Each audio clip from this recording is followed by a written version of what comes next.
ரணிலுக்கு இறுகும் பிடி, வேகமெடுக்கும் சட்ட நகர்வுகள். அமைச்சர் நளிந்தவுக்கு விமல் வீரவன்ச விடுத்துள்ள சவால். மருத்துவ உதவிக்காடு விண்ணப்பங்கள் அதிகரிப்பு, ஜனாதிபதி ஊடக பிரிவு வெளியிட்ட அறிக்கை. ராஜபக்சாக்கள் போல் மக்களை நாங்கள் ஒடுக்கவே மாட்டோம், அமைச்சர் நளிந்த ஜாயதிச உறுதி. உடன் நிறுத்துங்கள், பாடசாலைக்கு பிரதமர் கண்டிப்பான உத்தரவு. பல்வெட்டித்துறையில் நடந்த தமிழ் கட்சிகளின் ஒற்றுமை மாநாடு, சிவாஜிலிங்கம் நினைவு பகிர். ஒபாமாவை குரங்காக சித்தரிக்கும் காட்சியை தாம் பார்க்கவில்லை, ட்ரம்ப் தகவல்.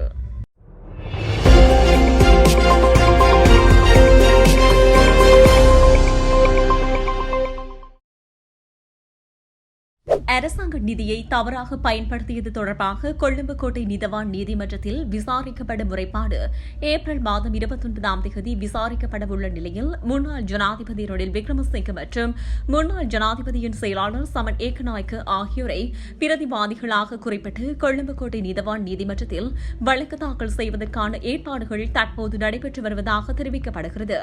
இங்கிலாந்தில் உள்ள வோல்வர்ஹாம்டன் பல்கலைக்கழகத்தில் நடைபெற்ற தனது மனைவியின் பட்டமளிப்பு விழாவிற்காக சென்று அரசாங்கத்திற்கு ரூபாய் 1.66 பில்லியனுக்கும் அதிகமான இழப்பை ஏற்படுத்தியதற்காக சட்டமா அதிபரின் அறிவுறுத்தலின் பேரில் குற்றப்புலனாய்வுத் துறையின் இயக்குநர் மூத்த காவல்துறை கண்காணிப்பாளர் சானி அபிஷேக்ரவின் வழிகாட்டுதலின் கீழ் முன்னாள் ஜனாதிபதி ரணில் விக்ரமசிங்கே மற்றும் முன்னாள் ஜனாதிபதியின் செயலாளர் சமன் ஏக்கநாயக்க ஆகியோருக்கு எதிராக பொதுச் சட்டத்தின் கீழ் நடாத்தப்பட்ட விசாரணையை கோப்பை ஆய்வு செய்யவும் சம்பந்தப்பட்ட பிரதிவாதிகளுக்கு எதிராக விரைவில் வழக்கு தாக்கல் செய்ய தேவையான குற்றப்பத்திரிகைகளை தயாரிக்கவும் திட்டமிட்டுள்ளதாக கூறப்படுகிறது.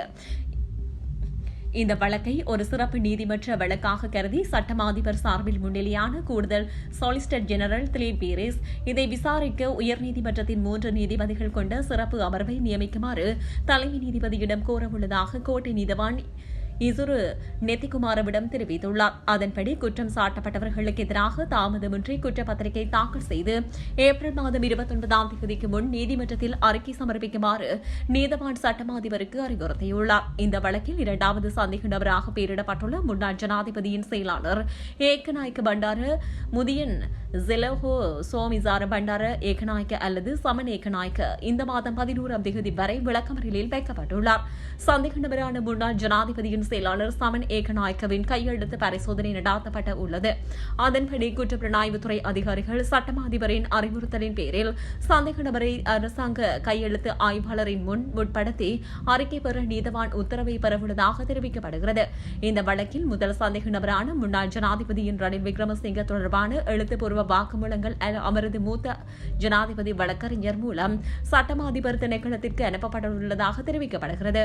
சுகாதார அமைச்சர் நளிந்த ஜாயதிச இந்தியாவிற்கு வருகை தந்தபோது மற்றொருவரின் நபரின் வங்கி அட்டையை பயன்படுத்தி 1 மில்லியனுக்கும் அதிகமான மதிப்புள்ள பொருட்களை வாங்கியதாக முன்னாள் அமைச்சர் விமல் வீரவன்ச கடுமையாக குற்றச்சாட்டை முன்வைத்துள்ளார். ஹமதேக விமல் பேரணியில் பங்கேற்ற வீரவன்ச கேள்விக்குரிய வங்கி அட்டை நாட்டில் கருப்பு பட்டியலில் உள்ள ஒரு மருந்து நிறுவனத்தின் உரிமையாளருக்கு சொந்தமானது என கூறினார். விமல் வீரவன்சவின் கூற்றுப்படி சுகாதார அமைச்சர் தனது சொந்த பணத்தில் இந்தியாவிற்கு வருகை தந்தபோது ரூபாய் 1 மில்லியனுக்கும் அதிகமான மதிப்புள்ள பில்களை செலுத்தவில்லை. இந்த பில்களை செலுத்த பயன்படுத்தப்பட்ட வங்கி அட்டை கெஹன்ய ரம்புக்வெல்ல அமைச்சராக இருந்த காலத்தில் தரமற்ற மருந்துகளை இறக்குமதி செய்ததாக எழுந்த குற்றச்சாட்டுகளுக்கு பின்னர் நாட்டில் கருப்பு பட்டியலில் உள்ள ஒரு நிறுவனத்தின் உரிமையாளருக்கு சொந்தமான வங்கி அட்டையாகும். தற்போதைய அரசாங்கத்தின் மறுமலர்ச்சி மற்றும் தூய்மையான அரசியல் ஆகியவை இந்த சம்பவத்தின் மூலம் கேள்விக்குள்ளாக்கப்படுவதை சுட்டிக்காட்டிய வீரவன்ச அமைச்சருக்கு நேரடி சவாலையும் விடுத்துள்ளார். இந்த குற்றச்சாட்டு பொய்யானால் என்ன மீது வழக்கு தொடருமாறு நான் உங்களுக்கு சவால் விடுகின்றேன். அமைச்சரின் கொள்முதலுக்கான அனைத்து பில்களையும் ஆதாரங்களையும் கொண்டு நீதிமன்றத்திற்கு வர நான் தயாராக இருக்கின்றேன் என விமல் வீரவன்ச மேலும் தெரிவித்துள்ளார். ஜனாதிபதி நிதியத்தின் சேவைகள் பிரதேச செயலகங்களுக்கு பரவலாக்கப்பட்டு டிஜிட்டல் மயமாக்கப்பட்டதனூடாக ஓராண்டு காலத்திற்குள் மருத்துவ உதவிக்கான விண்ணப்பங்களின் எண்ணிக்கை 59% அதிகரித்துள்ளதாக ஜனாதிபதி ஊடக பிரிவு தெரிவித்துள்ளது. வெளியான அறிக்கையின்படி கடந்த 2025ஆம் ஆண்டில் ஜனாதிபதி நிதியத்திற்கு 5227 விண்ணப்பங்கள் கிடைத்துள்ளன. அதேபோன்று கடந்த 2024ஆம் ஆண்டில் 3313 விண்ணப்பங்களும் 2023ஆம் ஆண்டில் 3400 756 விண்ணப்பங்களும் கிடைத்துள்ளன. இதன்படி 2024 ஆண்டை விட 2025 ஆண்டில் 1964 மேலதிக விண்ணப்பங்கள் கிடைத்துள்ளன. விண்ணப்பதாரர்களில் 70%க்கும் அதிகமானோருக்கு ஏற்கனவே மருந்துதவிகள் வழங்க முடிக்கப்பட்டுள்ளதுடன் 2025 ஆண்டில் வடக்கு மாகாணத்தில் விண்ணப்பங்கள் சமர்ப்பித்தல் 253% அதிகரித்துள்ளது. அதே சமயம் கிழக்கு மாகாணத்தில் 135%, மத்திய மாகாணத்தில் 116%, ஊவா மாகாணத்தில் 108% அதிகரித்துள்ளது. கடந்த 47 வருடங்களாக கொழும்பிற்கு மாத்திரம் மட்டுப்படுத்தப்பட்டிருந்த ஜனாதிபதி நிதியத்தின் சேவைகளை நாடளாவிய ரீதியிலுள்ள அனைத்து பிரதேச செயலகங்கள் ஊடாகவும் பெற்றுக்கொள்ளும் நடைமுறை 2025 ஆண்டு பிப்ரவரி மாதம் 7ஆம் தேதி முதல் ஆரம்பிக்கப்பட்டது. இந்த வேலை திட்டத்தின் வெற்றியினை தொடர்ந்து ஏனைய சேவைகளும் பரவலாக்கப்பட்டுள்ளன. இந்நிலையில் வறுமை ஒழிப்பு மானியங்கள், கல்வி புலமை பரிசல்கள், விசேட தேவையுடையோருக்கான உதவிகள், ஜானை தாக்குதலால் பாதிக்கப்பட்டவர்களுக்கான நிவாரணங்கள் மற்றும் அவசர நிறுத்த உதவிகள் உள்ளிட்ட அனைத்து சேவைகளுக்கும் பொதுமக்கள் தற்போது தமது பிரதேச செயலகங்களூடாக இணைய வழியில் விண்ணப்பிக்க முடியும் என ஜனாதிபதி ஊடகப் பிரிவு தெரிவித்துள்ளது. ராஜபக்சாக்கள் போன்று அவசரகால சட்டத்தை பயன்படுத்தி மக்களை ஒடுக்குவதற்கான நடவடிக்கைகளை நாங்கள் எடுக்க மாட்டோம் என அமைச்சர் நலிந்த ஜெயதிச தெரிவித்துள்ளார். ஊடகங்களிடம் கருத்து தெரிவிக்கும் போது அவர் இந்த விடயத்தை தெரிவித்துள்ளார். இது தொடர்பில் அவர் மேலும் தெரிவிக்கையில், நாம் கடந்த கால அரசுகள் செய்தபடி அவசரகால சட்டத்தை மக்களின் உரிமைகளை அடக்குவதற்காக பயன்படுத்த மாட்டோம். எமது அரசு பொதுமக்கள் பாதுகாப்பையும் சட்டம் மற்றும் ஒழுங்கை நிலைநாட்டும் விதமாக மட்டுமே சட்டங்களை பயன்படுத்த கடந்த ஆட்சியில் இருந்த ராஜபக்சாக்கள் அவசரகால சட்டத்தை அரசு மீதான விமர்சனங்களை அடக்கவும் அரசியல் எதிரிகளை கட்டுப்படுத்தவும் பயன்படுத்தியிருந்தது. ஆனால் எமது அரசு சட்டத்தின் வழியாக மக்களுக்கு சேவை செய்யும் நோக்கத்துடன் செயற்படுகிறது. எதிர்க்கட்சிகள் சொல்வது போல நாம் செயற்பட முடியாது. எமது அரசின் நோக்கம் ஒழுங்கு சமத்துவம் காக்கும் விதமாக சட்டத்தை பயன்படுத்துவதே ஆகும். நாட்டு மக்கள் எமது அரசை நம்பியிருக்கின்றார்கள். எனவே எமது நடவடிக்கைகள் சொல்லில் மாத்திரமில்லாமல் செயலிலும் வெளிப்படையாக இருக்க வேண்டும். நாம் சட்டத்தின் உண்மையான நோக்கை கண்டுபிடிப்போம். நாம் மக்களின் உரிமைகளை மதிப்போம். அவசரகால சட்டம் பொதுமக்கள் பாதுகாப்புக்கும் சமூக அமைதிக்கும் மாத்திரமே பயன்படும் என தெரிவித்துள்ளார். புதிய கல்வி சீர்திருத்தங்களுக்கு தேவையான ஸ்மார்ட் போர்டுகளை கல்வி அமைச்சகம் பள்ளிகளுக்கு விநியோகிக்க தொடங்கியுள்ளதால் பள்ளி மட்டத்தில் பெற்றோரிடமிருந்து பணம் வசூலிப்பதை உடனடியாக நிறுத்த வேண்டும் என பிரதமர் கலாநிதி ஹரணி அமரசூரிய தெரிவித்தார். நாடாளுமன்றத்தில் ஒரு அறிக்கையை வெளியிட்ட அவர் மேலும் கூறியதாவது, இந்த ஆண்டு பள்ளி முறைமைக்கு தேவையான ஸ்மார்ட் போர்டுகளை விநியோகிக்க முயற்சிகள் மேற்கொள்ளப்பட்டு வருகின்றன. பெற்றோரிடமிருந்து எந்த வகையிலும் பணம் வசூலிக்க வேண்டிய அவசியமில்லை. நீங்கள் அதை வசூலித்தால் அதை உடனடியாக நிறுத்துங்கள். பள்ளிகளில் பணம் வசூலிக்க வேண்டாம் என கல்வி அமைச்சின் செயலாளர் ஏற்கனவே உத்தரவு பிறப்பித்தார். 1 தொடக்கம் 5ஆம் வகுப்புகளில் தகவல் தொழில்நுட்பம் என்ற தனிப்பாடம் கற்பிக்கப்படவில்லை. இருப்பினும் உலகளாவிய தொழில்நுட்ப உலகத்துடன் முன்னேற ஒவ்வொரு வயதினருக்கும் பொருத்தமான தொழில்நுட்ப புரிதலை வழங்க நிபுணர் ஆலோசனையின் அடிப்படையில் ஒரு உரையாடலை நாங்கள் தொடங்கியுள்ளோம். பாடத்திட்டங்களில் நாங்கள் அரசியல் முடிவுகளை எடுப்பதில்லை. அந்த முடிவுகள் குழந்தைகள் பாதுகாப்பு மற்றும் அந்த விஷயத்தில் நிபுணர்களின் ஆலோசனையின் அடிப்படையில் எடுக்கப்படுகின்றன. வெல்வெடித்துறையில் தமிழ் கட்சிகளின் ஒற்றுமை மாநாடு இடம்பெற்று 50 ஆண்டுகள் நிறைவை முன்னிட்டு அதன் வரலாற்றை வெல்வெடித்துறை நகரசபையின் தலைவரான M.K. சிவாஜிலிங்கம் எடுத்துரைத்துள்ளார். நேற்றைய தினம் இரவு வெல்வெடித்துறை அலுவலகத்தில் இடம்பெற்ற ஊடக சந்திப்பிலேயே அவர் இந்த விடயத்தை குறிப்பிட்டுள்ளார். அதில் தமிழ் தேசிய கட்சியின் வடமராட்சி வெல்வெடித்துறை அமைப்பாளரான விமல தாஸ் கல்விச்செல்வன் மற்றும் வெல்வெடித்துறை நகரசபை உறுப்பினரான செல்வராசா விதுஷன் ஆகியோர் கலந்து கொண்டனர். இது தொடர்பில் அவர் மேலும் தெரிவிக்கையில், கடந்த 1971 ஆண்டு மாசி மாதம் 7ஆம் தேதி தமிழ் கட்சிகளின் ஒற்றுமை மாநாடு யாழ்ப்பாணம் விடுமராட்சி வெல்வெடித்துறையில் இடம்பெற்றது. அன்று வெல்வெடித்துறை நகரசபை தலைவராக இருந்த ஞானமூர்த்தி சமாரத்திரம் பிள்ளை, அரசு நிர்வாக சேவையின் சிரேஷ்ட அதிகாரியாக இருந்த வேட்பிள்ளை ஆகிய மூவரும் மக்களுடன் இணைந்து தமிழ் கட்சிகளுடனும் ஒற்றுமை மாநாட்டை கூட்டியிருந்தார்கள். அத்துடன் 1970ஆம் ஆண்டுக்கு பின்னர் ஸ்ரீமாவு பண்டார் நாயக்க அரசாங்கம் புதிய அரசியலமைப்பை கொண்டுவர எடுத்த முயற்சியை தொடர்ந்து தமிழ் மக்களிடம் ஒற்றுமை வர வேண்டும் என்ற அடிப்படையிலே இலங்கை தமிழரசு கட்சி, அகில இலங்கை தமிழரசு காங்கிரஸ், தமிழரசு சுயாட்சிக் கழகம், ஈழத்தமிழர் ஒற்றுமை முன்னணி ஆகிய 4 அரசியல் கட்சிகளின் தலைவர்கள் அழைக்கப்பட்டு அன்றைய யாழ்ப்பாண மேஜராக இருந்த நாகராஜா தலைமையில் ஒற்றுமை மாநாடு வெல்வெடித்துறையில் உள்ள எவோர் தங்கவடிவேல் ஐயாவின் வீட்டில் இடம்பெற்றது. அதில் நாடாளுமன்ற உறுப்பினர், நூற்றுக்கணக்கான கட்சி ஆதரவாளர்கள், பொதுமக்கள் கலந்து கொண்டனர். இலங்கை அரசாங்கத்தை நோக்கி 9 அம்ச கோரிக்கைகள் வைப்பதென்றும் இந்த 4 கட்சிகளும் ஒற்றுமையாக இயங்குவது என்றும் தீர்மானம் எடுக்கப்பட்டு இது தமிழர்களினுடைய ஒற்றுமைக்கு கிடைத்த வெற்றி என அறிவிக்கப்பட்டது. அப்போது ஆதரவாளர்களோடு இணைந்து வெடிக்கொளுத்தி பாடசாலை மாணவனாக நானும் மகிழ்ச்சியிலே ஆரவாரப்பட்டதென இன்று நினைத்து பார்க்கின்றேன். இப்போது அணுர் அரசியலிலும் ஒரு புதிய அரசியல் அமைப்பு வந்திருக்கின்ற நிலையில் நாங்கள் அனைத்து தமிழ் கட்சிகளும் ஒன்றுபட்டு கட்சிகளிடையே ஒரு பொது உடன்பாட்டை எட்டி ஒரே கோரிக்கையை நாங்கள் வைப்போமாக இருந்தால் அது மிகவும் பலம் பொருந்தியதாக இருக்கும். அத்துடன் கடந்த 1976 ஆண்டு வைகாசி மாதம் 14ஆம் தேதி நிறைவேற்றப்பட்ட வட்டக்கோட்டை தீர்மான பிரகடனத்திலே இது வல்வெட்டித்துறையிலே கருவாகி திருகோணமலையில் உருவாகி என்கின்ற வார்த்தைகள் இடம்பெற்றிருக்கின்றன என சுட்டிக்காட்டியுள்ளார். இந்த வரலாற்று சம்பவம் இடம்பெற்று 55 ஆண்டுகள் நேற்றோடு நிறைவடைந்திருக்கின்றமை குறிப்பிடத்தக்கது.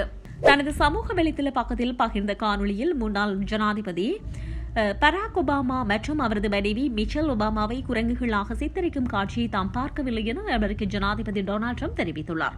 2020 ஜனாதிபதி தேர்தல் முறைகேடுகள் குறித்து 62 வினாடிகள் ஓடும் காணொலி ஒன்றை ட்ரம்ப் தனது ட்ரூத் சோஷியல் பக்கத்தில் பகிர்ந்திருந்தார். அந்த காணொலியின் இறுதியில் ஒபாமா தம்பதியை குரங்குகளாக இழிவுபடுத்தும் காட்சிகள் இடம்பெற்றிருந்தன.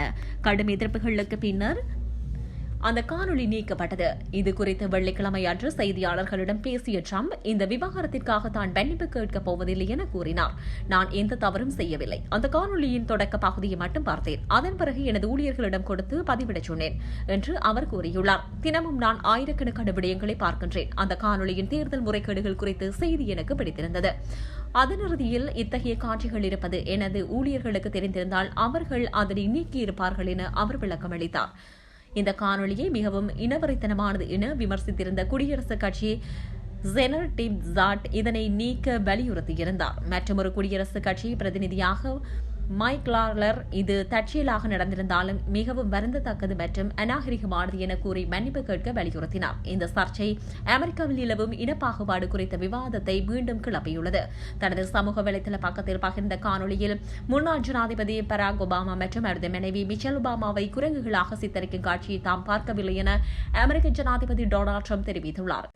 2020 ஜனாதிபதி தேர்தல் முறைகேடுகள் குறித்து 62 வினாடிகள் ஓடும் காணொலி ஒன்றை தனது ட்ரூத் சோஷியல் பக்கத்தில் பகிர்ந்திருந்தார். அந்த காணொலியின் இறுதியில் ஒபாமா தம்பதியை குரங்குகளாக இழிவுபடுத்தும் காட்சிகள் இடம்பெற்றிருந்தன. கடும் எதிர்ப்புகளுக்கு பிறகு அந்த காணொலி நீக்கப்பட்டது. இதுகுறித்து வெள்ளிக்கிழமை அன்று செய்தியாளர்களிடம் பேசிய ட்ரம்ப் இந்த விவகாரத்திற்காக தான் மன்னிப்பு கேட்கப் போவதில்லை என கூறினார்.